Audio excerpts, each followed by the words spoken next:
Əl-Fəth, Zəfər surəsi.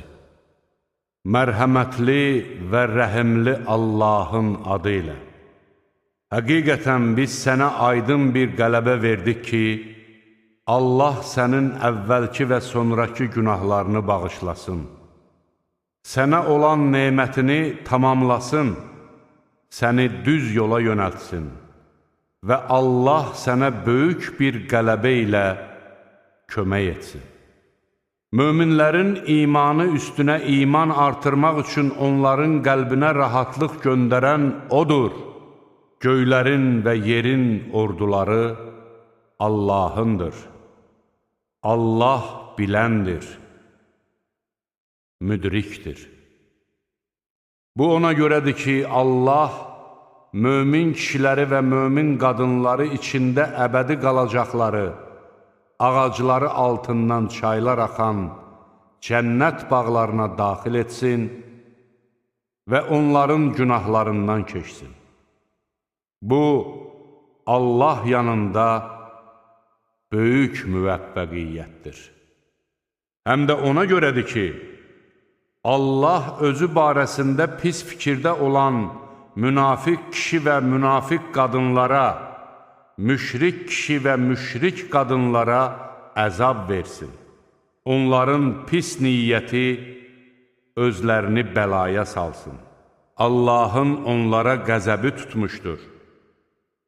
Allah onları lənətləmiş və onlar üçün cəhənnəm hazırlamışdır. Ora nə pis dönüş yeridir. Göylərin və yerin orduları Allahındır. Allah qüdrətlidir, müdrikdir. Həqiqətən biz səni şahid, müjdəçi və xəbərdarlıq edən elçi kimi göndərmişik. Biz belə etdik ki, siz Allaha və onun elçisinə iman gətirəsiniz, ona kömək edəsiniz, onun hörmətini saxlayasınız və gecə-gündüz Allahı tərifləyəsiniz. Sənə beyyət edənlər Allaha beyyət etmiş olurlar. Allahın əli onların əllərinin üstündədir. Kim əhdini pozsa, ancaq öz əleyhinə pozmuş olar. Kim də Allahla bağladığı əhdinə sadiq qalsa, Allah ona böyük mükafat verər. Geri qalan bədəvilər sənə, var-dövlətimiz və ailələrimiz bizi döyüşə getməkdən yayındırdı. Allahdan bizim üçün bağışlanma dilə deyəcəklər. Onlar qəlbində olmayanları dilləri ilə deyirlər. De ki, əgər Allah sizə bir zərər yetirmək və ya bir xeyir vermək istəsə, onun edəcəyi işin qarşısını kim ala bilər? Xeyr, Allah sizin nə etdiyinizdən xəbərdardır. Doğrusu siz elə zənn edirdiniz ki, Peyğəmbər və möminlər heç vaxt öz ailələrinə qayıtmayacaqlar.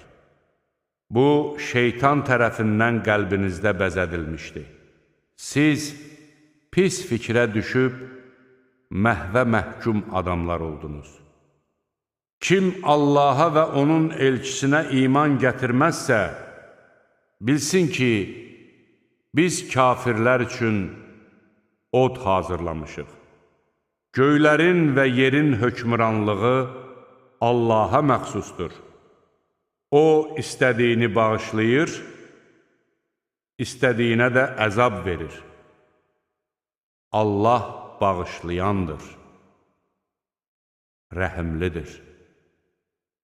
Siz qənimətləri götürməyə getdiyiniz zaman səfərdən geri qalanlar, qoyun biz də sizin arxanızca gələk deyəcəklər. Onlar Allahın sözünü dəyişdirmək istəyirlər. De ki, siz heç vaxt bizim arxamızca gəlməyəcəksiniz. Allah əvvəldən sizin üçün belə demişdir.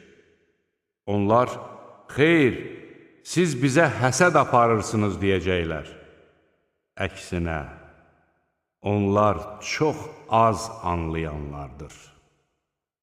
Geri qalan bədəvilərə de ki, siz çox qüvvətli bir tafiyə qarşı döyüşməyə çağırılacaqsınız. Siz ya onlarla döyüşəcəksiniz, ya da onlar müsəlman olacaqlar. Əgər itayət etsəniz, Allah sizə gözəl bir mükafat verər. Yox, əgər daha əvvəl üz döndərdiyiniz kimi üz döndərsəniz, o sizə ağrılı-acılı bir əzab verər.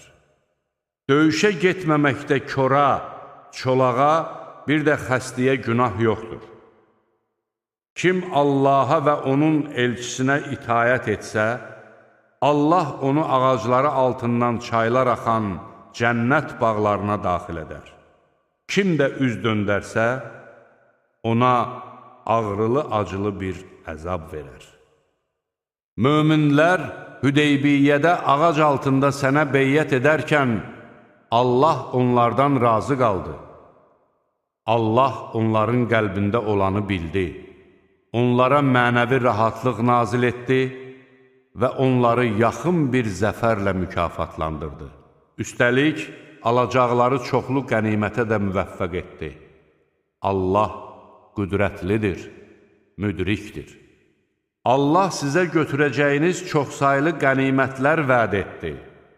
O, bunları sizə tezliklə verdi və insanların əllərini sizdən çəkdi ki, bu, möminlərə bir ibrət olsun və sizi doğru yola yönəltsin. Ələ keçirə bilmədiyiniz başqa qənimətlər də vardır. Artıq Allah onları əhatə etmişdir. Allah hər şeyə qadirdir. Əgər kafirlər sizinlə vuruşsalar, mütləq arxaya dönüb qaçarlar. Sonra da onlar özlərinə nə bir himayədar, nə də bir yardımcı taparlar. Allahın əzəldən müəyyənləşdirdiyi qayda belədir. Sən Allahın qoyduğu qaydalarda heç vaxt bir dəyişiklik tapa bilməzsən.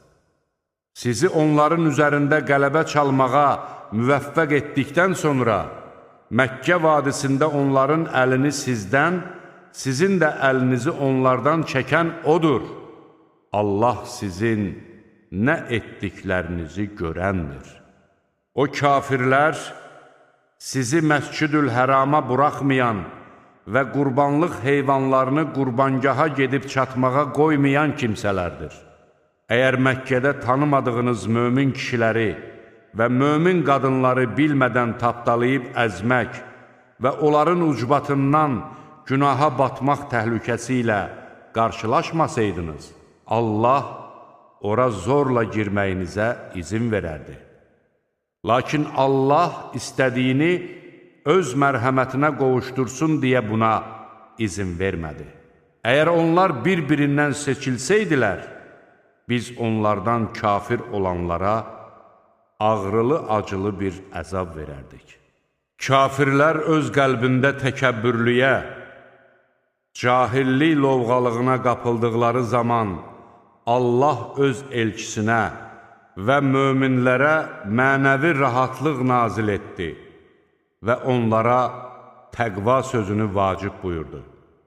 Onların buna daha çox haqqı var idi və ona layiq idilər. Allah hər şeyi bilir. Allah öz elçisinin həqiqət kimi gördüyü yuxusunu gerçəyə çevirdi.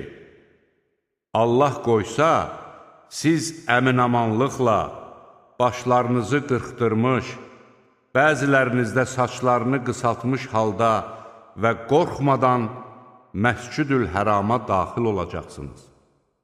Allah sizin bilmədiklərinizi bilir. O, bundan qabaq sizə yaxın bir qələbə də bəxş edəcəkdir. İslamı bütün dinlərdən üstün etsin deyə öz elçisini hidayətlə və həqiqi dinlə göndərən odur. Şahid kimi Allah kifayətdir. Muhammed Allahın elçisidir. Onunla birlikdə olanlar kafirlərə qarşı sərt, öz aralarında isə mərhəmətlidirlər. Sən onları rükû edən, Səcdiyə qapanan, Allahdan lütf və razılıq diləyən görərsən. Əlamətləri isə üzlərində olan səcdə izidir. Bu, onların Tövratdakı vəsfidir. İncildə isə onlar elə bir əkin kimi vəsf olunurlar ki, bu əkin cücərtisini üzə çıxarıb, onu qüvvətləndirmiş, o da getdikcə qalınlaşıb, gövdəsi üstündə şax duraraq, əkinçiləri heyran etmişdir. Allah möminlərin sayını artırır, özlərini də qüvvətləndirir ki, kafirləri qəzəbləndirsin. Allah onlardan iman gətirib, yaxşı işlər görənlərə bağışlanma və böyük bir mükafat vəd etmişdir.